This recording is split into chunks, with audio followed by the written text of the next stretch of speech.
Yang saya maksud tentu dia saja, nggak ada yang lain. Kalau ada orang yang mempersepsikan Jangan beretorika, Tuhan, Pak. Dari tadi kan kau nih panjang kali ya, saya dengerin muak pula aku. Allah yang benar itu memang satu, yang ngaku-ngaku Allah banyak, itu intinya. Paham nggak sampai sini? Panjang kali gaya bahasa kau. pertanyaan saya gini, kalau kamu sebelumnya itu Islam, bahwa Islam menerangkan Isa itu bukan Tuhan, dan Isa itu adalah Nabi dalam persepsi Islam. Ya iya, Nah, itu kan dan itu persepsi abad 7. Saya lebih percaya apa yang dikatakan di abad 1. Kecerdasan Agatha menjawab, Ustadz, Isa itu bukan Tuhan tetapi Nabi. Mari kita simak diskusi mereka berikut ini. pertanyaan saya, dari awal diciptakannya dunia ini sampai diutusnya para nabi dan rasul, yang menciptakannya itu apa dia sendiri saja? Ya, Allah sendiri yang menciptakan dengan firman dan roh. Berarti dia Allah. Yesus itu adalah Allah. Oh, baik. Berarti kan yang menciptakannya itu satu saja. Yang menciptakan ini kan hanya dia saja. Oh iya dong, betul. Sang Bapa. Kalau hanya dia sendiri saja yang menciptakannya, berarti kita sepakat dia sendiri tuh yang menciptakan. Allah itu satu-satunya.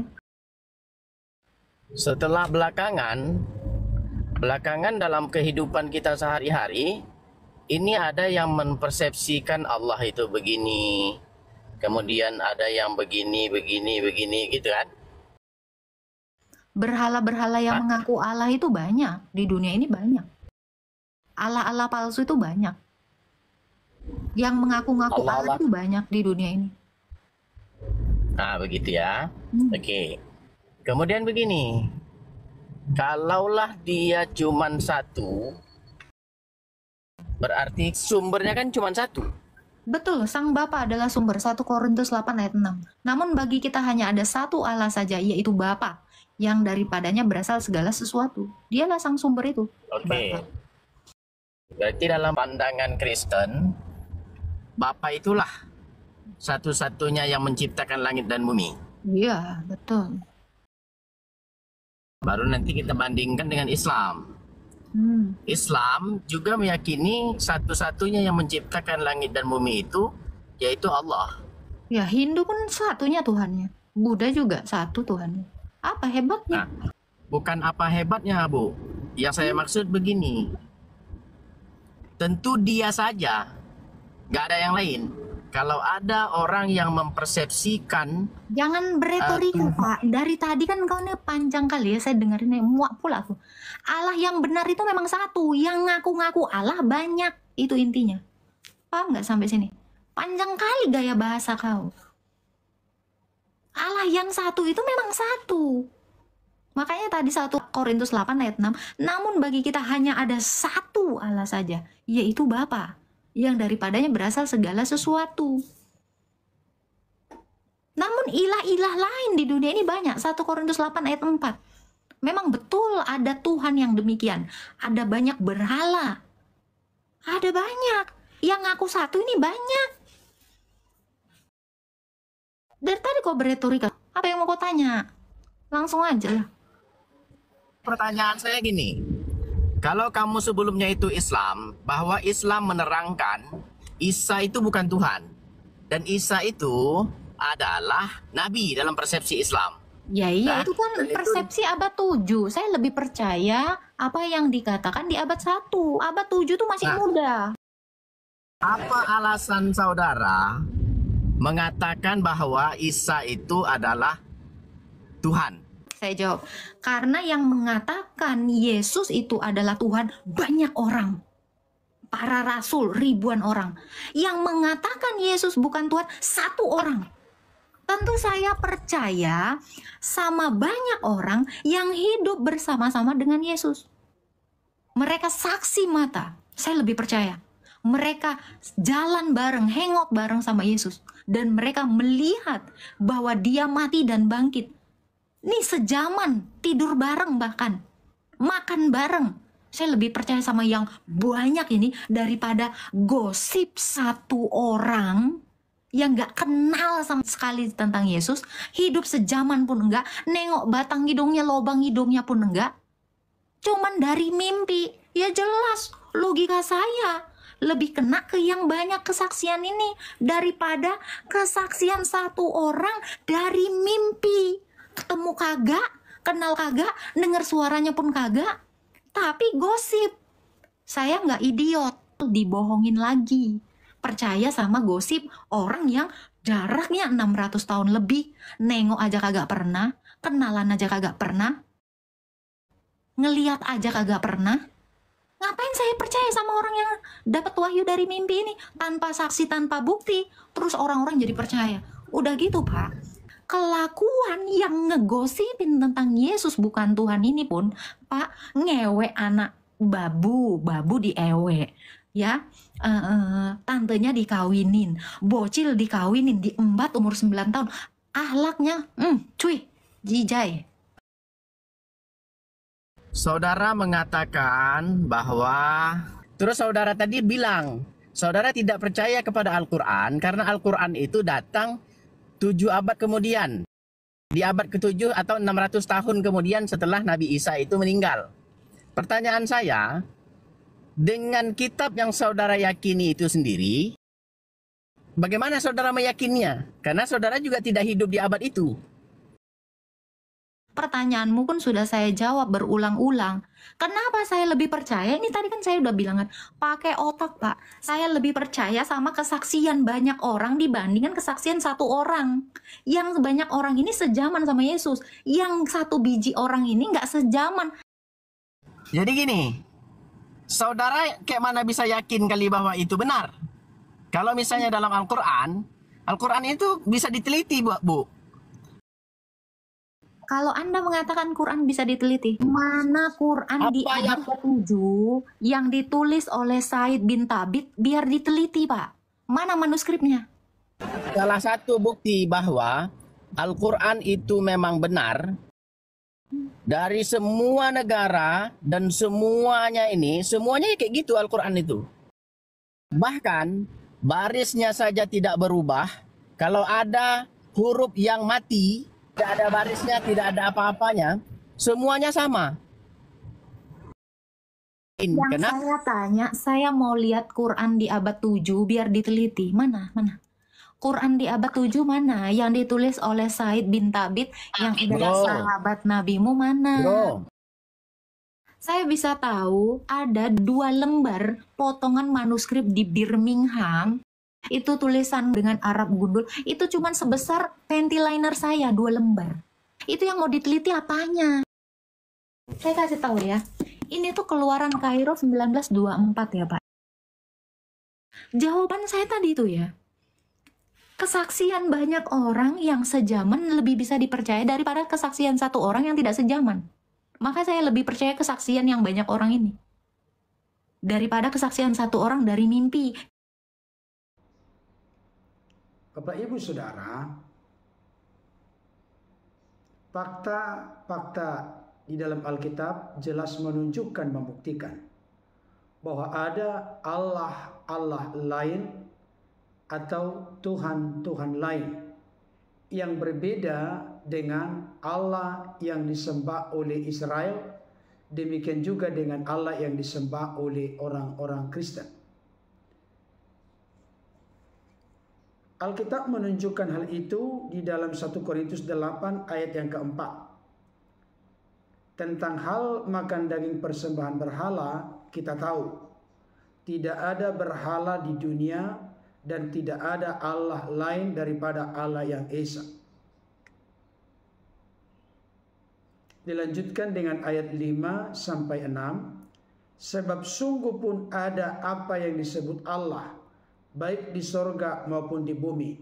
Dan memang benar ada banyak Allah dan banyak Tuhan yang demikian. Namun bagi kita hanya ada satu Allah saja, yaitu Bapa, yang daripadanya berasal segala sesuatu dan yang untuk Dia kita hidup. Dan satu Tuhan saja, yaitu Yesus Kristus, yang olehnya segala sesuatu telah dijadikan dan yang karena dia kita hidup. Dalam perspektif kekristenan bersumber dari data dan fakta Alkitab, jelas dibedakan antara Allah dengan Tuhan. Ada banyak apologet, demikian juga para polemikus di luar Kristen yang gagal paham, salah mengerti tentang eksistensi keberadaan Yesus sebagai Tuhan dan Allah. Hal itu bisa terjadi oleh karena di dalam doktrin, ajaran dan keyakinan mereka, Allah Tuhan itu adalah Allah. Kalau dalam perspektif kekristenan tidak boleh menyederhanakan seperti itu. Yesus itu Tuhan, berbeda arti dan maknanya. Yesus itu Allah. Yesus itu Tuhan dalam arti Lord, Kurios, penguasa. Itu diberikan kekuasaan oleh Allah yang disapa dengan Bapa, yang mana memiliki firman yang kekal dan roh yang kekal di dalam dirinya. Ketuhanan, kepenguasaan yang dimiliki oleh Yesus tentu tidak bisa dipahami dalam eksistensi Yesus sebagai firman yang kekal bersama-sama dengan Allah, dan firman itu adalah Allah. Kenapa demikian? Karena eksistensi Yesus sebagai firman tidak perlu diberikan kekuasaan, karena sejak kekal firman itu ada bersama dengan Allah dan rohnya memiliki kekuasaan yang sempurna dalam hakikat Bapa, Firman, Roh sebagai Allah. Jadi yang diberikan kekuasaan atau ketuhanan kepada Yesus adalah dalam kemanusiaannya yang telah datang ke tengah-tengah dunia.